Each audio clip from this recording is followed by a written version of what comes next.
Hi friends, today I wanted to share with you calamus. The Latin name is Acorus calamus and it's also known as Sweetflag.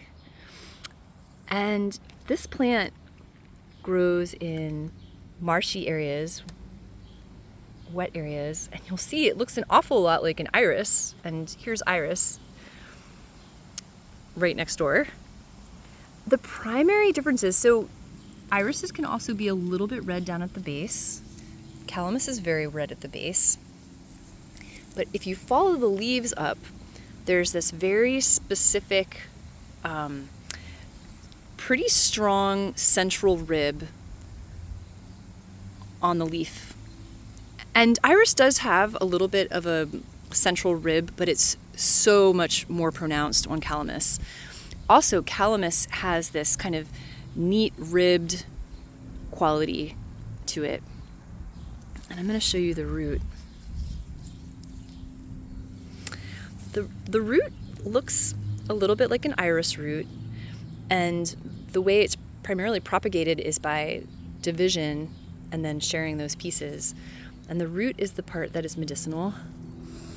It has the most extraordinary scent. It's hard to give words to the scent. From an herbal perspective, it's often used in, I think of it as a cooling aromatic bitter. It is so much more than that. I'm going to show you another area of calamus in the garden.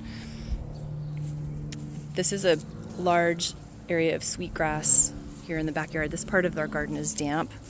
And here you can see that quality that the calamus has of that ribbed, kind of stippled quality that's definitely different from an iris leaf. If you have a chance to really see the two of them next to each other, you'll be able to distinguish which is calamus.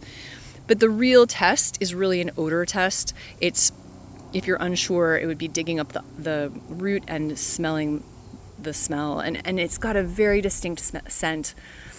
It's fresh and bright. I don't want to say it's like mothballs, but there is a mothball-like quality to it, the way the scent is sort of permeates. And it's native to New England. And this plant is said to support opening of the third eye and provide visioning and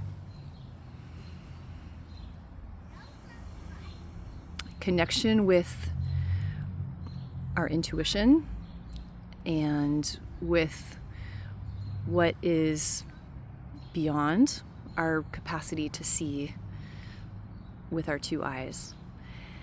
And this plant, I learned about it in herb school, but the first time I saw the plant in the wild was at Mary Bove's in Brattleboro, Vermont, when she had her herbal practice there. She had a very damp field in the back of her house, and calamus grew there, and it was the first time that I'd ever dug some up to make medicine. And my favorite calamus story is about a young man, probably in 4th grade. Maybe he was in 5th grade, but in any case, his mom brought him to me because he wasn't eating. And it had probably been 3 weeks and he had no appetite. And so I had calamus in dry form, and I knew that I couldn't send this young person to school with a bottle of tincture. So I sent him with a little baggie of calamus root in his pocket with the invitation to eat 1 piece of calamus before lunch each day. And it took him about maybe 2 weeks. And I mean, he had a little piece of calamus before each meal, but particularly at school. And he naturally began to feel hungry. And about a year later, his parents split up. And I have a feeling that this young person knew that, like he already felt it in himself and didn't necessarily want to see that or know that. And I think that's probably why he wasn't eating. There's no other explanation that I can come up with from his history as to why he was suddenly losing his appetite. And I think it's because his intuition told him something. And we needed to work with the plants to support his intuition to be validated while simultaneously allowing it to be possible for him to eat. A really extraordinary plant. And many thanks to Mary for sharing this plant with me. All right, friends.